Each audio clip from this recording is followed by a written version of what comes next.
Hello everybody and welcome to my channel. I'm Sharon. I'm a novice potter from Queensland, Australia, and this is a bisque kiln unload because I want to test some camera stuff out. So it's going to be reasonably boring, but there's some good stuff in here, and I'm hoping to glaze today and tomorrow. I'll upload this morning actually if I can, and I'd love some suggestions on glaze combos from you. I've only got a few jungle gems and I wish I had more for my mushrooms, but I might nip in and get some of those. However, on to the pottery. Firstly, I was watching Julia, Ceramics by Julia, her latest kiln unload, and I thought I loved her little Christmas bells and I wanted to make some of those. So I have done, she didn't have a tutorial, so I have no idea how she used hers, and that is ash from the paper I wrapped the pottery ball in, so gone everywhere. But my kiln will need vacuuming before I put a glaze in it anyway. So I've made 3 jingle bells, and now I have to decide what to glaze them with. They're a little larger than Julia's that she made, I think. So there's those. Just have towels and a basket and whatever here for the pottery. This is my second flop bowl, large flop bowl, or third flop bowl. The second large one I made from when I followed Nat from Mud Magic from her tutorial on flop bowls. That's my second one. The first one, if you watch my last kiln unload, I did in poppy fields, so I don't know what I'll do this one in. Nat, hints and tips and suggestions.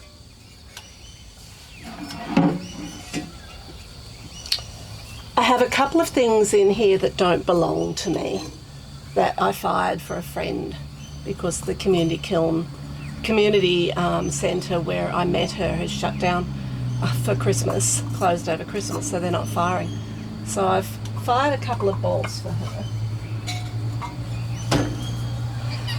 Now, I got heavily into watching Jane from Shoebox Studio, watching her make all her mushrooms. So I made some, and then I have watched Tiffany from Hobble Creek Pottery do mushroom mugs and mushroom tree houses and whatever. And the naturalist type of mushrooms appeal to me more, possibly because I'm a painter, an artist, and they're a little more arty, a little more work, but I have all the time in the world. I don't do markets. I've only done a few kilns, about four, maybe 5 glaze kilns, and I pot with a friend. So yeah, I decided I'd take some time and make realistic ones. So I do have one, just one further down, that is like Jane's, a little tiny one, and I have put the gills on the bottom, so I'm going to glaze that. A lot of these will be done in jungle gems. Now 2 from the top are this one, and I must admit this skirt, it has got a rather almost rude sounding name, but this skirt is a little large. But anyway, I don't care. I put a little ladybug on it, a little echidna down the bottom, and done the gills underneath both of them, and I make a hole up the guts of it so it dries. But I'm looking forward so much to firing these. I don't want to chip them till they're glazed. And this is another one. Some of these aren't mine, but this one is. It's another little tiny one, squat, short one, little ladybug on it. Done the gills, again a hole up the guts. So that's another one. And now I'm just going to pause to remove the kiln shelf. I've only got the bottom kiln shelf, full shelf, and a half shelf in because I didn't really have a huge amount to fire, but I needed some things bisqued in order to glaze them for Christmas gifts for a friend. A friend needs to glaze hers for Christmas gifts for her grandson, so I whacked the kiln on, not quite full. So, just a moment.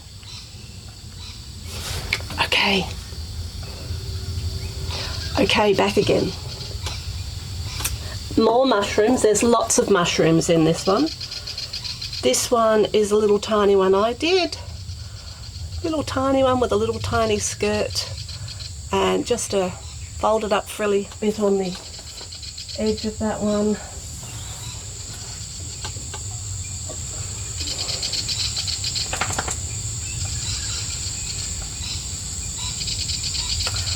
A normal little one, much like Jane's, the gills underneath.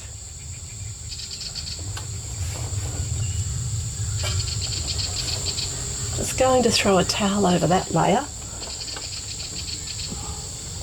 because my pottery studio, which is the veranda of our shed, large veranda of our shed, is quite a while away. We've had to hardwire the kiln in here, which is the back of our house.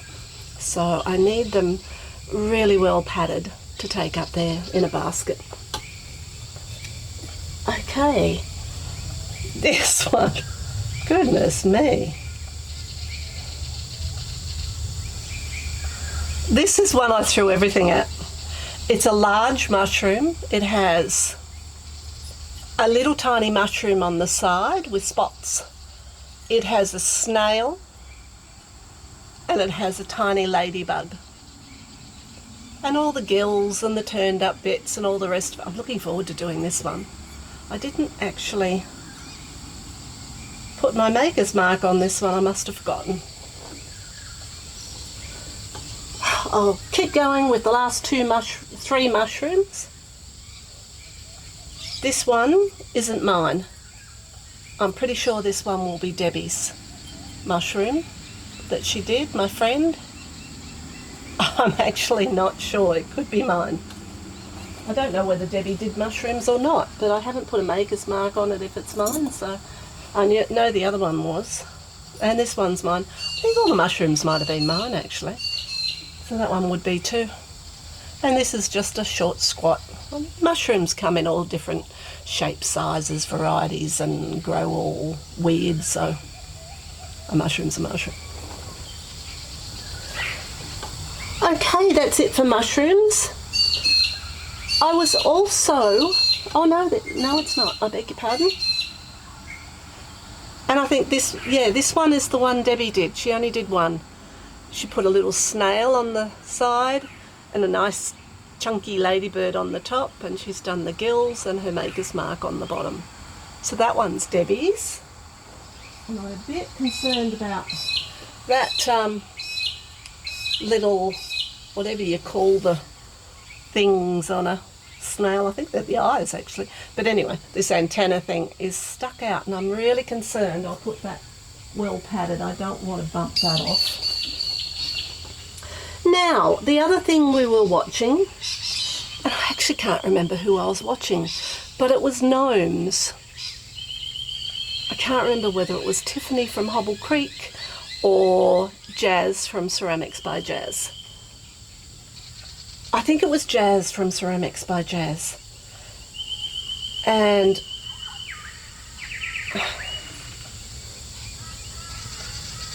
the trouble with two of us doing these is, I don't know whose is whose.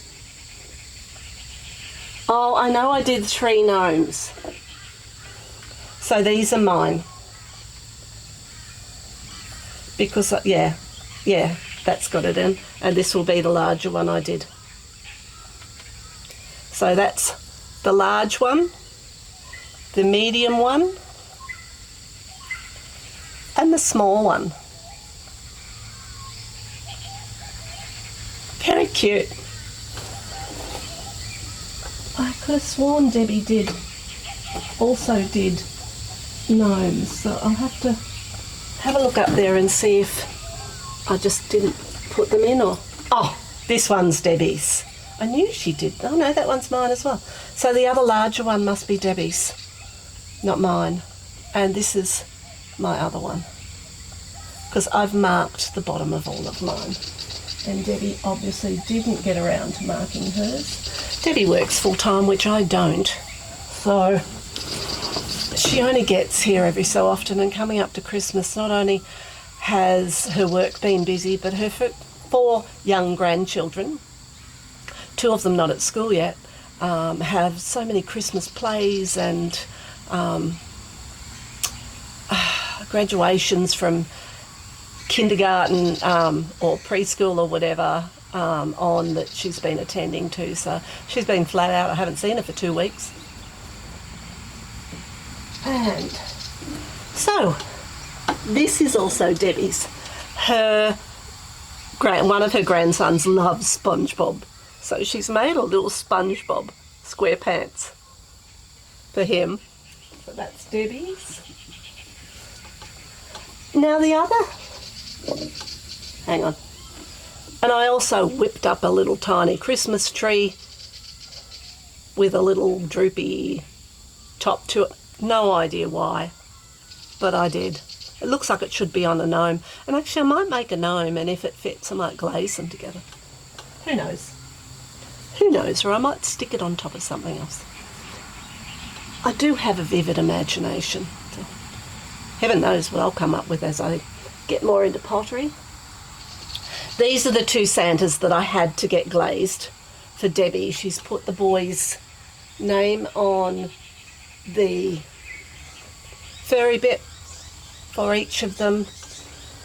One for Will, this one will be for Ash, and one for Ash. We did angels off Audrey Lynn's tutorial.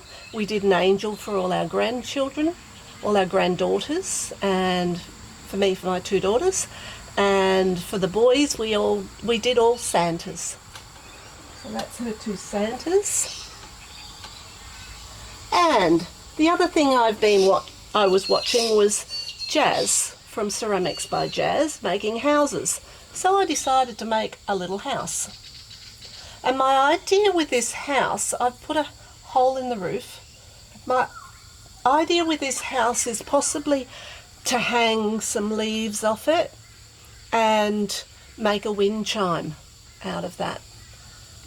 Not a luminary, which is why I put a hole in the top, and hopefully it won't glaze, but if it does, then I'll use some wire and drill it out. But I'm going to make some arty leaves, long leaves, and make a wind chime out of that one. So a bit like a bush house, I think. And the last 2 things are 2 mugs that I made. This one, short, squat and very large, for people that like a lot of coffee or tea. And I will just have to get another towel.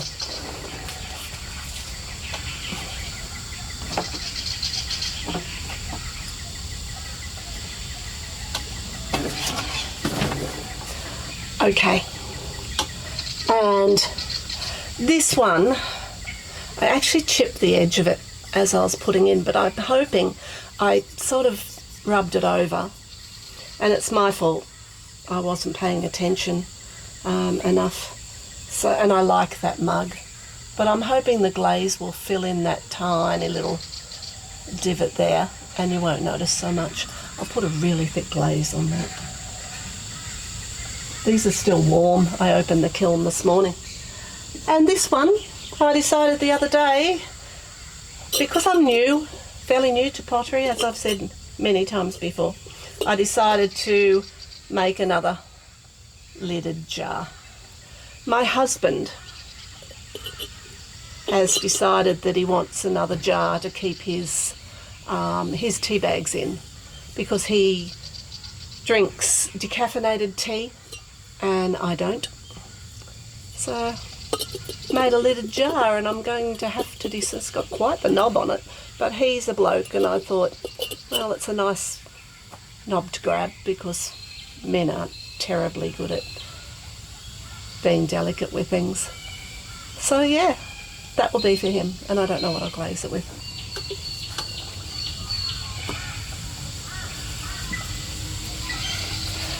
So thank you so much for joining me for my bisque unload, and I will upload this, and maybe if somebody watches it and has a suggestion, I'll be really interested to see what you think I should glaze all of those with.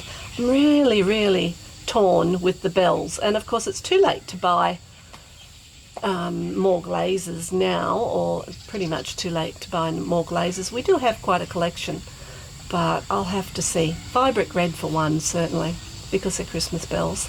And I do have seaweed, so those two. And the third one, I'm not sure, maybe amaryllis? And then we can have traffic lights, can't we? Red, green and orangey, apricot. That's a thought, because I have put holes in those so I can hang them in, like a triple hanging thing, to hang them together. So that's it for me, and I will be madly glazing to get this on. So thank you very much for coming along and watching, and stay tuned in a few days for a glaze unload with all these beautiful things in it, and a couple more pieces of other people's. And there's several pieces I want to get in that I've reglazed. So I'm interested, because I've never tried that, and I've on a couple of kiln unloads before. I had the 2 mugs that Debbie did, and I think we did those with the micro jade, I think, and or seaweed or something, and alabaster, and they all pinholed. So I've reglazed those. I want to see how they go. And a couple of other things that I either hated the colour when they came out, or a couple of them glazed together and I just have to touch those up. So that's all very exciting and really interesting to a new potter. So I'm looking forward to that. So thank you very much for joining me, and I'll see you soon with my last glaze unload before Christmas. Bye for now.